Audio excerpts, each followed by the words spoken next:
السلام علیکم ورحمۃ اللہ نحمدہ ونصلی علی رسولہ الکریم اما بعد فاعوذ باللہ من الشیطان الرجیم بسم اللہ الرحمن الرحیم رب اشرح لی صدری ویسر لی امری واحلل عقدۃ من لسانی یفقہوا قولی۔ سورہ المؤمن ہم کر رہے تھے، پارہ نمبر 24 ہے، آیت نمبر 21 سے انشاءاللہ کرنا ہے، اور اس سورہ کو سورہ غافر بھی کہا جاتا ہے۔ اور آپ کو یاد ہوگا کہ اس کا پس منظر یہ تھا کہ جن حالات میں یہ صورت نازل ہوئی ہے اس میں کفار مکہ رسول اللہ صلی اللہ علیہ وسلم کے خلاف مختلف طرح کی کارروائیاں کر رہے تھے، مختلف طرح کے جھگڑے وہ چھیڑتے تھے، طرح طرح کے الٹے سوالات کرتے تھے، قرآن کی تعلیم میں عیب لگاتے تھے،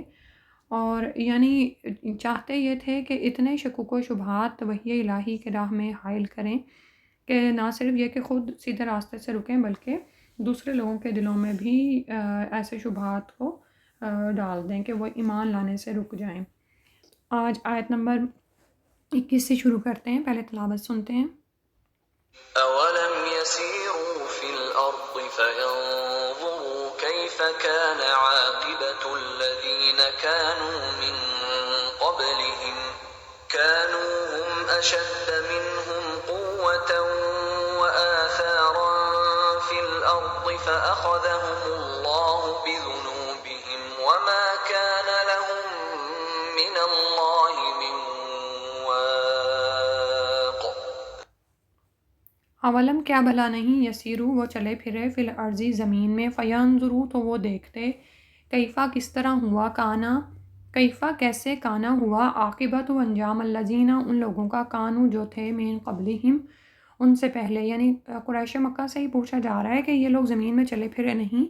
کہ یہ دیکھتے کہ ان سے پہلی جو قومیں گزری ہیں ان کا انجام کیسا ہوا، یعنی جب انہوں نے اللہ سبحانہ و تعالیٰ کو جھٹلایا اور اللہ کی طرف سے آنے والے رسولوں کو جھٹلایا اور آخرت کا انکار کیا تو ان کا انجام کیا ہوا۔ کانو تھے وہ اشدہ زیادہ شدید، منہم ان سے، قوتاً قوت میں، و آثاراً اور آثار چھوڑنے کے اعتبار سے، یعنی زمین میں جو ہم اپنی یادگاریں چھوڑتے ہیں اس کے اعتبار سے، فی الارض زمین میں، فاخذہم تو پکڑ لیا ان کو، اللہ نے، بذنوبہم ان کے گناہوں کی وجہ سے، وما کان لہم اور نہ تھا ان کے لیے، من اللہ سے، من واق کوئی بچانے والا۔ اب اس آیت میں کفار مکہ کو ایک اور طرح سے سمجھایا جا رہا ہے کہ کیا یہ زمین میں ادھر ادھر چلتے پھرتے نہیں، یعنی ان کے تجارتی قافلے ان بستیوں کے پاس سے گزرتے تھے جن کی طرف رسول بھیجے گئے تھے، تو جب انہوں نے رسولوں کو جھٹلایا تو ان پر کس طرح سے عذاب آیا۔ جیسے صدوم کی بستیاں ان سے کچھ دور نہیں تھیں، یعنی قوم لوط، جن پر لواطت کی وجہ سے، اور سب سے پہلے تو یہی کہ وہ شرک کرتے تھے تو اس کے نتیجے میں ان پر اللہ کا عذاب آیا۔ اسی طرح صالح علیہ السلام کو جس قوم کی طرف بھیجا گیا، قوم سمود، وہ بھی ان کے تجارتی راستوں کے سفر میں ہی پڑتی تھی۔ تو اللہ تعالیٰ اب یہاں پر ان سے پوچھ رہے ہیں کہ کیا یہ ان بستیوں کے پاس سے جب گزرتے ہیں تو یہ عبرت نہیں پکڑتے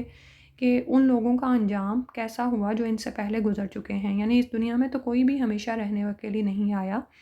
بلکہ اس دنیا میں ہم سب امتحان کے لیے بھیجے گئے ہیں، تو ہمیں دیکھنا چاہیے کہ ہماری اوقات اور ہماری حیثیت ہی کیا ہے۔ اب یہاں پر کفار مکہ کو یہی بتایا جا رہا ہے، کانوہم اشد منہم، کہ وہ جو لوگ گزر گئے ان سے پہلے جن کا اتنا برا انجام ہوا،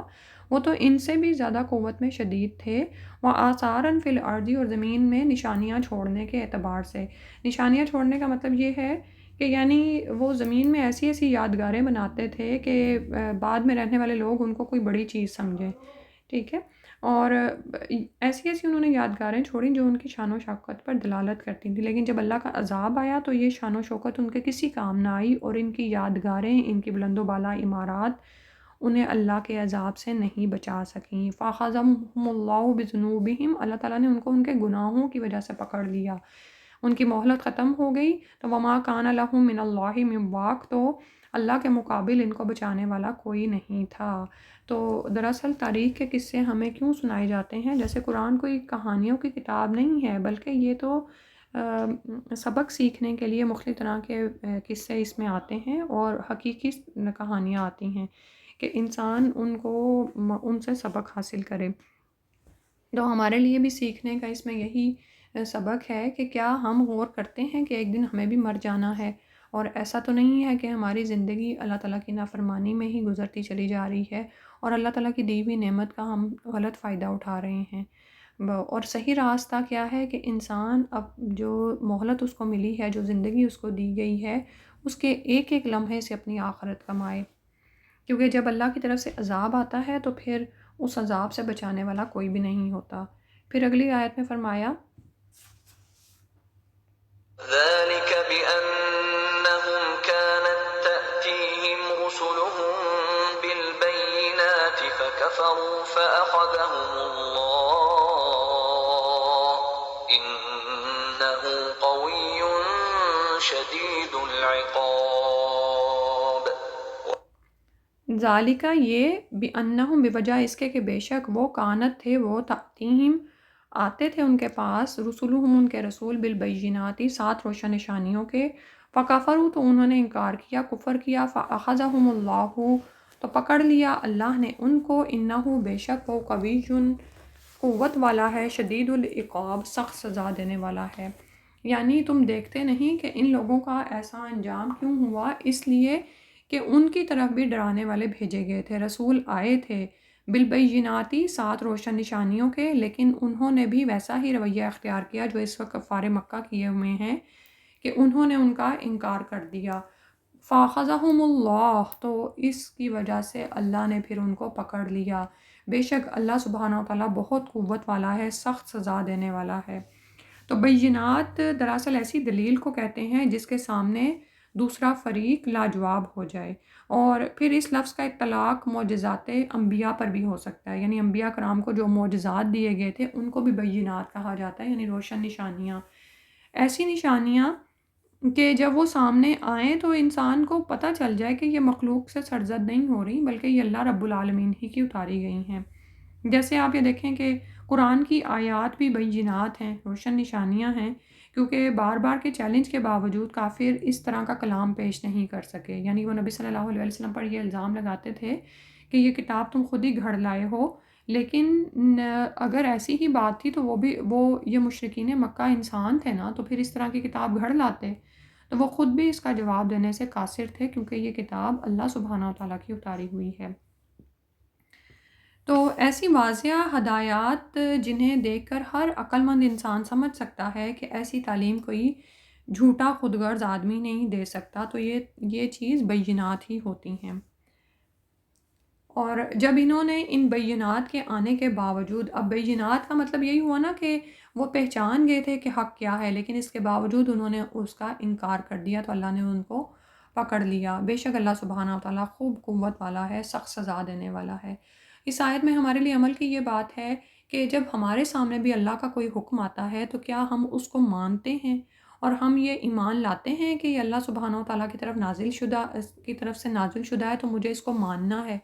یا پھر ہم بھی ڈھیٹ ہو جاتے ہیں اور صاف نظر آنے والے حکم کو کچھ بھی کہہ کر ٹال دیتے ہیں۔ مثلاً آج کے زمانے میں بہت سے لوگ ایسی باتیں بھی کرتے ہیں کہ یہ تو 1400 سال پہلے کے اترے ہوئے قوانین ہیں، آج کے زمانے میں ان پر عمل نہیں ہو سکتا، اور بھی بے شمار وسوسے جو شیطان کی طرف سے ہمیں آتے ہیں یا ماحول سے جو رکاوٹیں ہماری راہ میں آتی ہیں، تو ہم اللہ کے واضح حکم کا انکار کرتے ہیں اور اس پر عمل نہیں کرتے، انکار چاہے نہیں بھی کرتے لیکن اس پر عمل بھی نہیں کرتے ہیں۔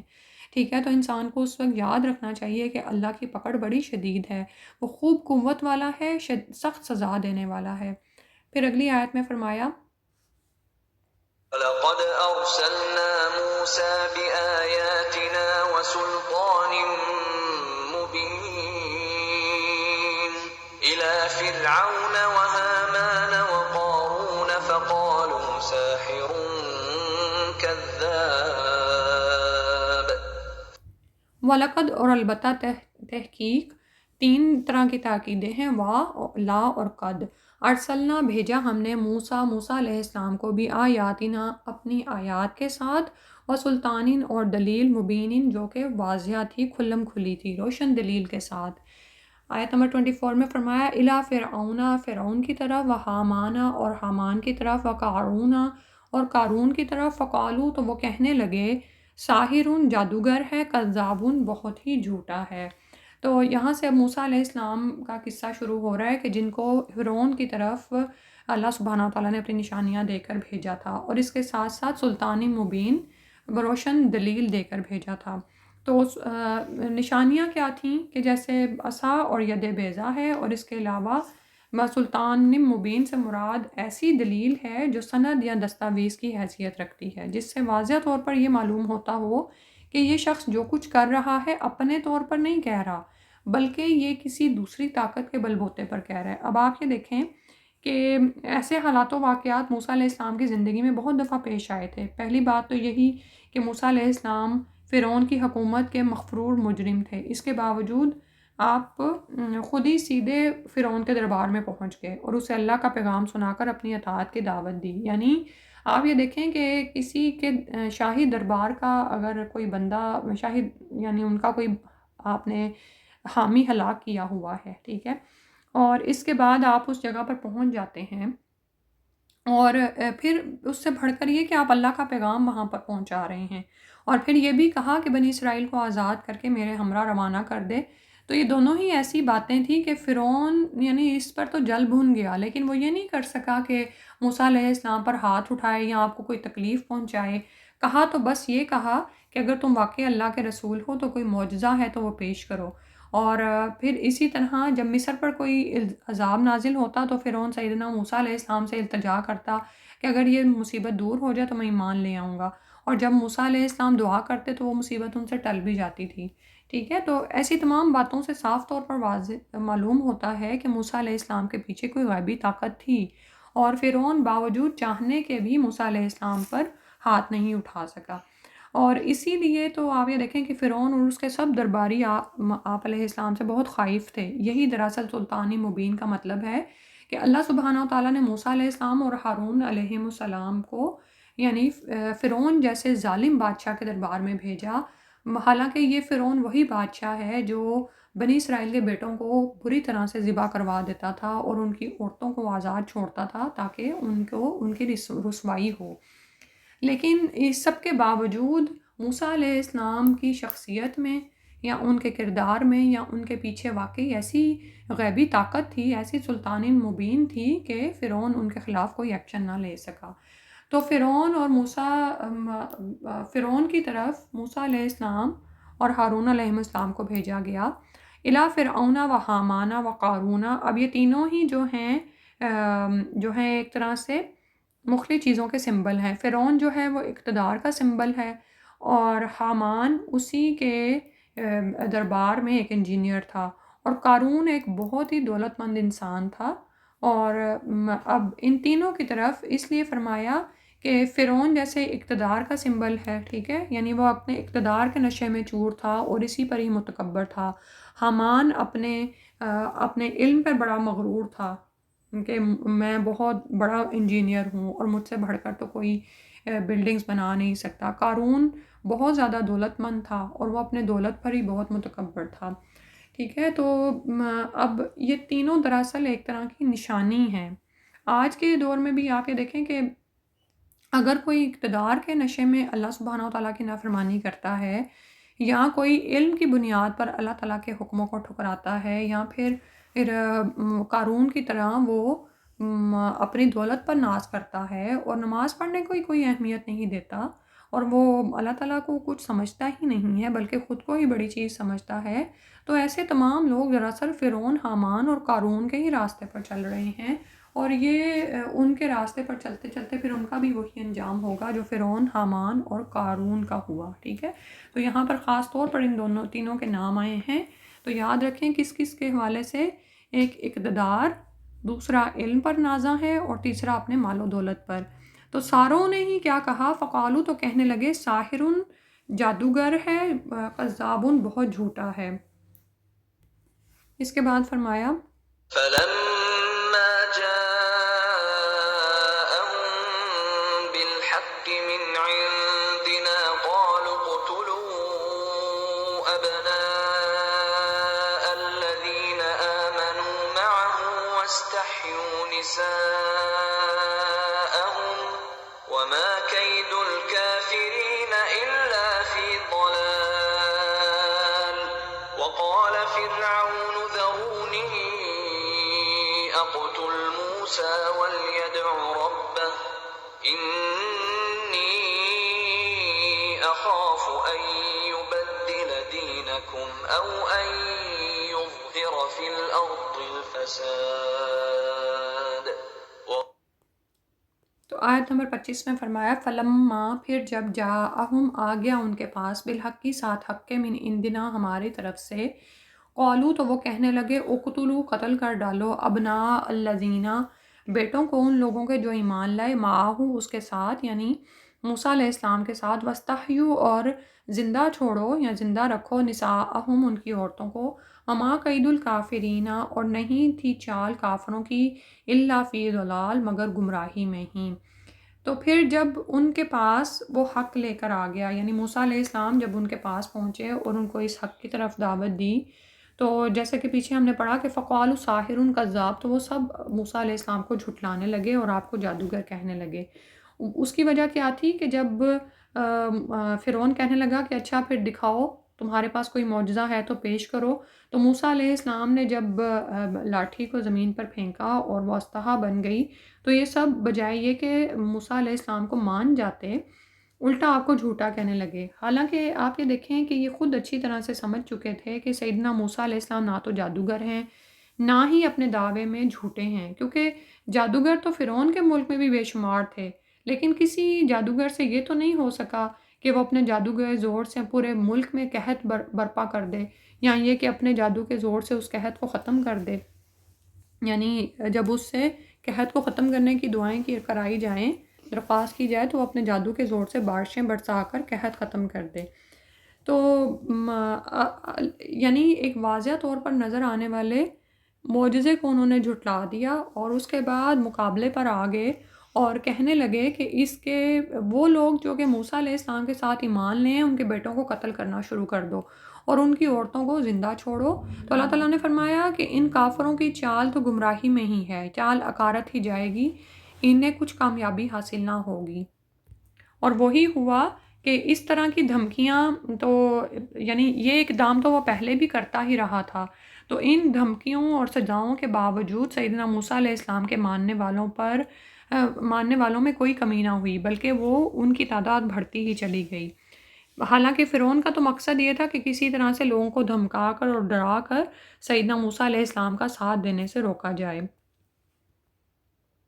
تو اللہ تعالیٰ نے اسی لیے فرمایا کہ وما قید الکافرین الا فی ضلال کہ ان کی چال تو گمراہی میں ہی گئی یعنی یہ کہ بجائے یہ کہ موسیٰ علیہ السلام پر ایمان لانے والوں کی تعداد کم ہوتی وہ بڑھتی ہی چلی گئی. اور پھر کہنے لگا وقال فرعون اور کہا فرعون نے ضرونی چھوڑو مجھ کو اقتل میں قتل کروں موسیٰ علیہ السلام کو ولیدعو اور وہ پکارتا رہے ربا اپنے رب کو اور چاہیے کہ وہ پکارے اپنے رب کو. انی بے شک میں اخافو میں ڈرتا ہوں این یبدلا کہ وہ بدل دے گا دینکم تمہارے دین کو او یا ان کے یظہرا وہ برپا کرے فی الارض زمین میں الفسادہ فساد. اب فرعون کا حال کیا تھا کہ جب اس کی چال بھی ناکام گئیں اور لوگ موسیٰ علیہ السلام پر ایمان لانا شروع ہو گئے ہیں تو آخر سوچنے لگا کہ اس مصیبت کا ایک ہی حل ہے کہ موسیٰ علیہ السلام کو کسی طرح سے قتل کر دیا جائے. لیکن اب درباری جب دیکھ رہے تھے کہ صورتحال کیا بنتی جا رہی ہے اور انہیں پتہ تھا کہ موسیٰ علیہ السلام کے قتل سے کام نہیں بنے گا بلکہ لوگ اور زیادہ مخالف ہو جائیں گے تو وہ فرعون کو اس کام سے منع کر رہے تھے کہ ایسا نہ ہو کہ کوئی بغاوت کھڑی ہو جائے. تو اب فرعون نے ان کو کیا جواب دیا ضرونی چھوڑو مجھ کو اقتل موسیٰ کہ میں قتل کروں موسیٰ کو ولیدعو ربا اور وہ چاہے کہ پکارتا رہے اپنے رب کو. اس کا ایک مطلب یہ بھی ہو سکتا ہے کہ اسے کسی نے بھی نہ روکا ہو لیکن وہ صرف اپنے دعوے میں جھوٹا ہی ہو یعنی بہادری جتلانے کے لیے یہ بات کہہ رہا ہو کیونکہ جیسے ہم نے پیچھے پڑھا نا کہ موسیٰ علیہ السلام کو اللہ سبحانہ و تعالیٰ نے سلطانی مبین عطا فرمائی تھی ایک خاص غیبی طاقت آپ کے پیچھے کام کر رہی تھی جس کی وجہ سے فرعون موسیٰ علیہ السلام کے خلاف کوئی بھی قدم نہیں اٹھا سکا. نہیں تو آپ یہ دیکھیں کہ وہ شخص جو اتنا ظالم ہو جو کہ لوگوں کے بیٹوں کو بلا وجہ یعنی ایک گمان کے پیچھے کتنے ہی سالوں سے بری طرح سے ذبح کروا رہا تھا اور ان کی عورتوں کو چھوڑ رہا تھا تو کیا وہ موسیٰ علیہ السلام کو قتل کرنے میں یعنی اس کو کیا چیز ماننے تھی کہ وہ موسیٰ علیہ السلام کو قتل نہیں کر سکا. تو اس کی وجہ یہی ہے کہ وہ دل میں خود بھی ڈرا سہما ہوا تھا اس لیے وہ ایسی بات کر رہا تھا ورنہ اگر وہ خود خائف نہ ہوتا اور اس کام کا پکا ارادہ کر لیتا تو اسے کون روکنے والا تھا. تو موسیٰ علیہ السلام نے وہاں پر کہا وقال موسى إني عذت بربي وربكم من كل متكبر لا يؤمن بيوم الحساب.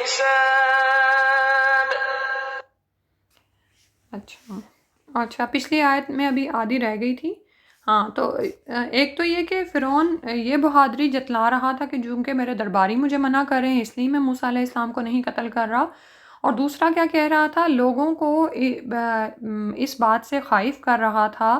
کہ مجھے لگتا ہے انی اخافو، بے شک میں ڈرتا ہوں، این یبدلا، کہ وہ بدل دے گا دینکم، تمہارے دین کو. یعنی اب یہ بھی لوگوں کو دین کی راہ سے روکنے کی ایک بات تھی کہ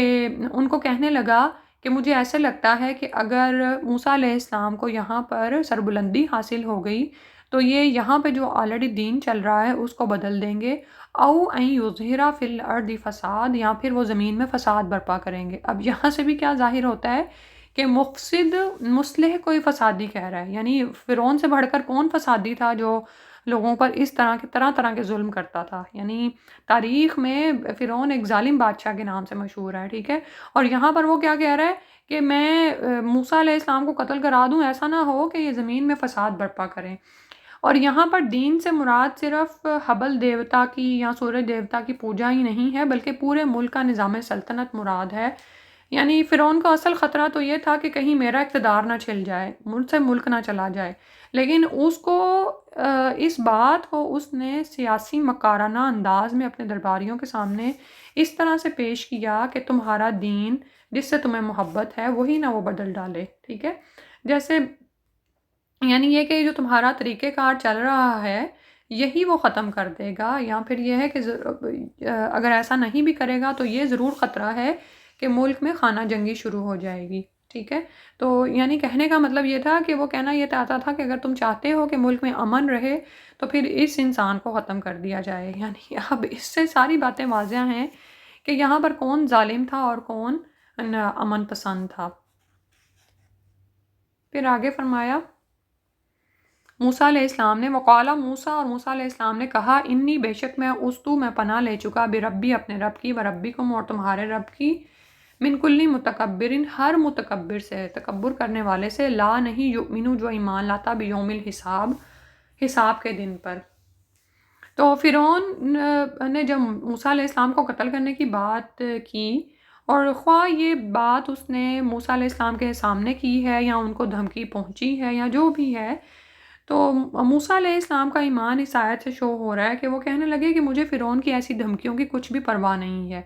فرعون اکیلا تو کیا، اگر دنیا بھر کے متکبر بھی مل جائیں، من کلی متکبرین، یعنی ہر کوئی متکبر بھی مل جائے میرے خلاف، تو بھی یہ میرا کچھ نہیں بگاڑ سکتے، کیونکہ میں اپنے آپ کو اپنے رب کی اور تمہارے رب کی پناہ میں دے چکا. یعنی تمہارا رب بھی وہی ہے اور میرا رب بھی وہی ہے، اور وہی مجھے ہر ایک کے شر سے بچانے کے لیے کافی ہے. اور پھر یہاں پر جو آ رہا نا، من کلی متکبر لا یؤمنو بیوم الحساب، کہ ہر اس متکبر سے جو کہ حساب کے دن پر ایمان نہیں لاتا. اور آپ یہ دیکھیں گے یہ تکبر کرنے والے لوگ ہوتے ہیں، یہ دراصل آخرت کے دن پر ایمان نہیں لاتے، اسی لیے تو یہ اس طرح تکبر کرتے ہیں. نہیں تو جس انسان کو آخرت کے دن پر کا ایمان ہو اور اس کو پتہ ہو کہ حساب کے دن اس کو اٹھایا جائے گا اور کھڑا کیا جائے گا اور اللہ سبحانہ و تعالیٰ کے سامنے اس کو حساب دینا ہوگا، تو پھر ایسا شخص زمین پر بڑا نہیں بنتا، کیونکہ اس کو پتہ ہوتا ہے کہ بڑائی تو صرف میرے اللہ رب العالمین ہی کی ہے. اگلی آیت میں فرمایا وقال رجل مؤمن من آل فرعون يكتم إيمانه أتقتلون رجلا أن يقول ربي الله وقد جاءكم بالبينات من ربكم وإن يك كاذبا فعليه كذبه وَإِن يَكُ صَادِقًا يُصِبْكُم بَعْضُ الَّذِي يَعِدُكُمْ إِنَّ اللَّهَ لَا يَهْدِي مَنْ هُوَ مُسْرِفٌ كَذَّابٌ.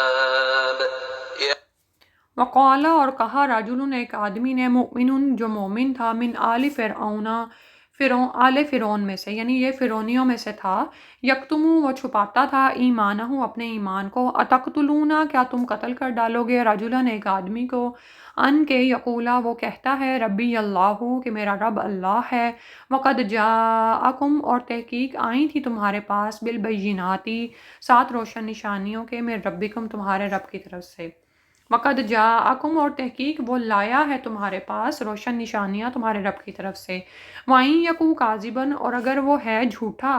فعلیہ کاذبو تو اس کے ہی ذمہ ہے اس کا جھوٹ، وَإِن یکو صادقاً اور اگر وہ ہے سچا، یصبکم پہنچے گا تم کو، بعض الذی بعض وہ جو یعدکم جس کی وہ تمہیں دھمکی دیتا ہے، ان اللہ بے شک اللہ لا یہدی نہیں ہدایت دیتا، من اسے ہوا وہ مسرفن جو کہ حد سے بڑھنے والا، کذابن جھوٹا ہو۔ اب یہاں پر اس مرد مومن کا قصہ بتایا جا رہا ہے جس کے نام پر یعنی مومن، اس سورہ کا نام بھی المومن ہے، ٹھیک ہے۔ تو یہ کہا جاتا ہے کہ یہ آل فرعون میں حصے تھا، اور یہ بھی کہا جاتا ہے کہ یہ فرعون کا چچا زاد بھائی تھا، اور چونکہ فرعون کی اولاد نہیں تھی تو یہ ولی عہد بھی تھا، یعنی فرعون کی موت کے بعد یہی بادشاہ ہونے والا تھا۔ تو اب یہ اپنے ایمان کو چھپائے ہوئے تھا، لیکن جب یہ سب کچھ حالات پیش آئے کہ فرعون واضح طور پر موسیٰ علیہ السلام کی لائی ہوئی شریعت کا انکار کرنے لگا، اور اس نے ان دونوں احکامات کو ماننے سے انکار کر دیا کہ ایک اللہ کی وحدانیت پر ایمان لانا اور دوسرا بنی اسرائیل کو آزاد کرنا، اور اس سے بھی آگے بڑھ کر جب اس نے موسیٰ علیہ السلام کو قتل کی دھمکی دی تو یہ شخص جو کہ فرعون کی آل میں سے تھا اور اپنے ایمان کو چھپائے ہوئے تھا، تو یہ کہنے لگا اتقتلون رجلا ان یقول ربی اللہ کہ کیا تم ایک انسان کو اس لیے قتل کر ڈالو گے کہ وہ کہتا ہے کہ میرا رب اللہ ہے، حالانکہ وہ تمہارے پاس وقد جاءکم بالبینات من ربکم حالانکہ وہ تمہارے پاس تمہارے رب کی طرف سے روشن نشانیاں لے آیا ہے، یعنی وہ روشن نشانیاں کہ تمہیں پتہ ہے کہ یہ جادو نہیں ہے، اور جادوگر فرعون کے سامنے ایمان لا چکے تھے، تو کیا اس کو یہ نظر نہیں آ رہا تھا کہ جو کچھ موسیٰ علیہ السلام پیش کر رہے ہیں یہ جادو نہیں ہے، یعنی یہ تو روشن نشانیاں ہیں، روشن دلائل ہیں جن کا کوئی انکار نہیں کر سکتا۔ تو وہ کہنے لگا کہ اگر وہ جھوٹا ہے، وَإِن یَکُ کاذباً فَعَلَیہِ کَذِبُهُ اگر موسیٰ علیہ السلام جھوٹے ہیں تو ان کے سر پر ہی ان کے جھوٹ کا وبال ہوگا، وَإِن یَکُ صَادِقًا لیکن سوچو تو اگر وہ سچے ہوئے، یُصِبْکُم بَعْضُ الَّذِی یَعِدُکُم تو پھر تمہیں وہ سب کچھ پہنچے گا جس کا موسیٰ علیہ السلام تمہیں دھمکی دے رہے ہیں کہ اگر تم اللہ کا انکار کرو گے تو آخر مر کے تم نے کہاں جانا ہے، اللہ کے حضور ہی حاضر ہونا ہے، تو پھر تمہارا انجام دوزخ ہوگا۔ بے شک اللہ تعالیٰ ان اللہ لا یہدی من ہوا مسرف کذاب اللہ تعالیٰ کسی بھی ایسے انسان کو ہدایت نہیں دیتے جو حد سے بڑھنے والا بہت ہی جھوٹا ہو، ٹھیک ہے۔ تو اب آپ یہ دیکھیں کہ کہا جاتا ہے کہ موسیٰ علیہ السلام پر بنی اسرائیلی تو ایمان لائے تھے، یعنی وہ ظاہر ہے وہ تو آپ کے ساتھ ہی تھے، لیکن آل فرعون میں سے 3 لوگ تھے، یعنی ایک آسیہ علیہ السلام ہے، ایک یہ رجل مومن ہے، اور ایک اور شخص ہے جو کہ آپ پر ایمان لایا تھا، ٹھیک ہے۔ اور یہ بھی پتہ چل رہا ہے کہ فرعون کی سختیوں کے باوجود سیدنا موسیٰ علیہ السلام کی صداقت سامنے نظر آ رہی ہے، اور ان کی دی ہوئی دعوت اندر ہی اندر پھیل رہی تھی۔ اور یہاں پر اب ہم یہ دیکھتے ہیں کہ شروع میں اگر کوئی شخص کسی ظالم حکومت میں رہ رہا ہے اور وہ وہاں پر اپنا ایمان چھپائے ہوئے ہے تو اس کی بھی اجازت ہمیں یہاں سے نظر آ رہی ہے۔ اور آیت کے آخری حصے میں کیا بات ہے کہ ان اللہ لا یہدی من ہوا مسرف کذاب کہ وہ شخص ہدایت نہیں حاصل کرتا جو کہ حد سے بڑھنے والا بہت ہی زیادہ جھوٹا ہو، ٹھیک ہے۔ اور اسی طرح ہم جانتے ہیں کہ رسول صلی اللہ علیہ وسلم کے زمانے میں بھی ایک ایسا ہی واقعہ پیش آیا تھا کہ ایک بدبخت مشرک عقبہ بن ابی معیط نے آپ صلی اللہ علیہ وسلم کو ہلاک کرنے کی کوشش کی، تو اتفاق سے سیدنا ابو بکر صدیق رضی اللہ عنہ وہاں پر پہنچ گئے، تو انہوں نے بھی اس موقع پر یہی آیت پڑھی تھی کہ کیا تم ایک شخص کو صرف اس وجہ سے قتل کر ڈالو گے وہ کہ وہ کہتا ہے کہ میرا رب اللہ ہے، ٹھیک ہے۔ تو اب اس کے ساتھ ساتھ آپ دیکھتے جائیں کہ موسیٰ علیہ السلام کا یہ جو قصہ ہمیں سنایا جا رہا ہے، اور سب سے بڑھ کر تو یہ کہ جب اس کا جو پہلا شان نزول ہے تو رسول اللہ صلی اللہ علیہ وسلم اور مومنین کو سنایا جا رہا ہے کہ اس طرح کے حالات تو موسیٰ علیہ السلام اور اس زمانے میں ایمان لانے والوں کو بھی پیش آئے تھے، اور کس طرح سے اندر سے ہی ایک حمایتی کھڑا ہوا اور وہ موسیٰ علیہ السلام کی تصدیق کر رہا ہے، اور فرعون کو اس کے عمل سے باز رکھنے کے لیے دلیل کے ساتھ بات کر رہا ہے۔ پھر آگے بھی اسی کی بات چل رہی ہے، کہنے لگا يا قوم لكم الملك اليوم ظاهرين في الأرض فمن ينصرنا من بأس الله إن جاءنا قال فرعون ما أريكم إلا ما أرى وما أهديكم إلا سبيل الرشاد کہنے لگا یا قومی، اے میری قوم، لکم الملکو، آج تمہارے لیے ہے، لکم تمہارے لیے ہے، الملکو بادشاہت، الیوم آج کے دن، ظاہرین کہ تم غالب آنے والے ہو، فی الارض زمین میں، فمن ینصرنا تو کون مدد کرے گا ہماری، من بأس اللہ اللہ کے عذاب سے، ان جاءنا اگر وہ آ گیا ہمارے پاس، قال فرعون کہنے لگا، ما اریکم نہیں میں دکھاتا تم کو، الا ما ارا مگر جو میں دیکھتا ہوں، وما اہدیکم اور نہیں میں دکھاتا تم کو، الا سبیل الرشاد مگر راستہ بھلائی کا۔ اللہ اکبر۔ اب یہاں پر یہ دیکھیں کہ وہ مرد مومن ان لوگوں کو کیا کہہ رہا ہے کہ آج تو تمہارے پاس اس ملک کی بادشاہت ہے اور تم زمین میں چڑھ رہے ہو، زمین میں غالب ہو، لیکن سوچو تو ذرا، جب یہ نعمتیں ختم ہو جائیں گی، جب اللہ کا عذاب آئے گا اور مہلت ختم ہو جائے گی، تو اللہ کے عذاب سے ہمیں بچانے والا کون ہوگا؟ تو فرعون اس کے جواب میں کیا کہنے لگا کہ مجھے تو وہی کچھ بھلا نظر آ رہا ہے جس کی میں پیروی کر رہا ہوں، ٹھیک ہے،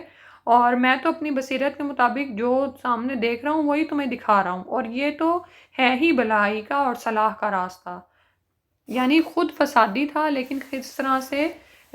خود کو امن پسند اور مصلح قرار دے رہا تھا۔ پھر فرمایا وقال الذي آمن يا قوم إني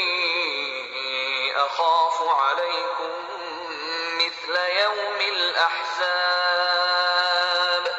مثل دأب قوم نوح وعاد وثمود والذين من بعدهم وما الله يريد ظلما للعباد وقال الذی اور کہا اس شخص نے، آمنا جو ایمان لایا تھا، یا قومی اے میری قوم، انی اخاف علیکم بے شک میں ڈرتا ہوں تم پر، مثل یوم الاحزاب گزشتہ اقوام کے دنوں سے، یعنی ایسا نہ ہو کہ تم پر بھی وہی تاریخ دہرائی جائے اور تمہارا بھی وہی انجام ہو۔ مثلا مثل دأب قوم نوح، مانند حالت قوم نوح کی، وعاد و سمود اور عاد اور سمود کی، والذین من بعدہم اور وہ جو ان کے بعد ہوئے، وما اللہ اور نہیں ہے اللہ، یریدو ارادہ کرتا، ظلم کا، للعباد لوگوں کے لیے، یعنی اپنے بندوں کے لیے۔ تو اب آپ یہ دیکھیں کہ ایسے لگتا ہے کہ جیسے یہ مرد مومن پوری اپنی تقریر تیار کر کے لایا تھا، تو یہاں پر وہ یہ کہنے لگا کہ تم لوگوں کو پہلے قوموں کے قصے بھول گئے ہیں، کیا تمہیں وہ یاد نہیں کہ ایسا نہ ہو کہ ہم پر بھی وہی عذاب آ جائے جیسے گزشتہ اقوام کے لوگوں پر آیا، مثلا قوم نوح پر جیسے حالات آئے، عاد اور سمود پر، اور وہ لوگ جو ان کے بعد تھے، اور اللہ سبحانہ و تعالیٰ اپنے بندوں پر ظلم کا کوئی ارادہ نہیں رکھتا۔ کہنے کا مطلب یہ ہے کہ اگر موسیٰ علیہ السلام اور ہارون علیہ السلام حق پر ہیں تو، اور یہ اللہ ہی کی طرف سے بھیجے گئے ہیں، تو اللہ کے سفیروں کو اگر تم ہلاک کر دو گے یا قتل کر دو گے، تو بھلا اللہ جو سب پر غالب ہے، انتقام لینے کی قدرت رکھتا ہے، وہ اپنے رسولوں کو رسوا ہوتے دیکھ کر کیا ان کی مدد نہیں کرے گا؟ کیا ان پر ظلم ہوتا رہنے دے گا؟ کیا ایسے لوگوں سے جو کہ ان لوگوں پر ظلم کریں ان سے انتقام نہیں لے گا؟ اور پھر جو تم لوگ کر رہے ہو کیا اس کا بدلہ تم سے نہیں لیا جائے گا؟ پھر فرمایا وَيَا قَوْمِ إِنِّي أَخَافُ عَلَيْكُمْ يَوْمَ التَّنَادِ يَوْمَ تُوَلُّونَ مُدْبِرِينَ مَا لَكُمْ مِنَ اللَّهِ مِنْ عَاصِمٍ وَمَنْ يُضْلِلِ اللَّهُ فَمَا لَهُ مِنْ هَادٍ اور یا قومی اور اے میری قوم، انی اخاف علیکم بے شک میں ڈرتا ہوں تم پر، یوم التناد پکارنے کے دن سے، یعنی یوم التناد کا مطلب یہ ہے کہ قیامت کے دن جب مختلف لوگ آپس میں ایک دوسرے کو پکار رہے ہوں گے، جیسے مظلوم ظالم کو پکڑے ہوئے فریاد کر رہا ہوگا، عابد اپنے معبودوں سے نالاں ہوں گے، یا جیسے ہم سورہ الاعراف میں پڑھ چکے ہیں کہ اہل جنت اہل دوزخ کو پکاریں گے، ٹھیک ہے؟ اور یعنی اور یا پھر یہ بھی کہ اس دن سبھی کو پکار پڑی ہوگی، آہو فغاں پڑی ہوگی، اور اسی حال میں ہی ان کا جو ہے وہ یعنی قیامت کا دن ہی مراد ہے نا۔ تو یعنی یہ وہ مرد مومن سمجھانے کی کوشش کر رہا ہے کہ اے میری قوم، میں تم پر ڈرتا ہوں اس دن پر جب تم پر مصیبت کا دن آ جائے گا اور تمہاری ہلاکت سامنے نظر آ رہی ہے، اور اس کے بعد ہمیشہ کیا؟ جہنم ہے تمہارے لیے۔ یوم تولون مدبرین، وہ دن جس دن تم پھر جاؤ گے پیٹھ پھیرتے ہوئے، مالکم نہیں ہوگا تمہارے لیے من اللہ، اللہ سے، من عاصم کوئی بچانے والا، وَمَن يُضْلِلِ اللَّهُ، اور جس کو بھٹکا دے اللہ، فَمَا لَهُ مِنْ ہاد، تو نہیں ہے اس کے لیے کوئی راستہ دکھانے والا۔ تو اس سے مراد قیامت کا دن بھی ہو سکتا ہے اور کسی قوم پر عذاب کا دن بھی ہو سکتا ہے، کہ جس دن قیامت کا دن آئے گا تو تم پیٹھیں پھیر کر بھاگ رہے ہوگے، لیکن اگر اس وقت کوئی پیٹھ پھیر کر بھاگنا بھی چاہے گا تو مالکم من اللہ من عاصم، اللہ کی گرفت سے کوئی بھی اس کو بچانے والا نہیں ہوگا۔ تو جس کو اللہ تعالیٰ گمراہ کرنا چاہیں تو اس کے لیے تم کوئی ہدایت دینے والا نہ پاؤ گے۔ یعنی جو شخص اپنے زور سے ہی بہکا اور اب اپنے وہ اختیار سے ہی جو ہے وہ لگا ہوا ایک راہ پہ چلا ہوا ہے، حالانکہ اللہ تعالیٰ اس کو سیدھی راہ دکھا رہے ہیں لیکن وہ ہدایت دینے والا نہیں ہے، تو پھر جس کو، اور اس کی نسبت اللہ ہی کی طرف کی جا رہی ہے کہ جس کو اللہ بھٹکا دے، یعنی جیسے پیچھے فرمایا نا کہ ایسے متکبرین کو پھر ہدایت نہیں دی جاتی، مصرفین کذاب کو جو ان سے ہے، یعنی جو حد سے بڑھنے والے ہوں، بہت جھوٹ بولنے والے ہوں، تو ایسے لوگ ہدایت پر نہیں آتے۔ تو جس کو اللہ ہی بھٹکا دیں تو پھر اس کے لیے کوئی ہدایت دینے والا نہیں ہے۔ 33 تک ہو گئی ہیں، انشاءاللہ پھر نیکسٹ کریں گے۔ سبحانک اللہم و بحمدک، نشہد ان لا الہ الا انت، نستغفرک و نتوب الیک۔ السلام علیکم ورحمۃ اللہ۔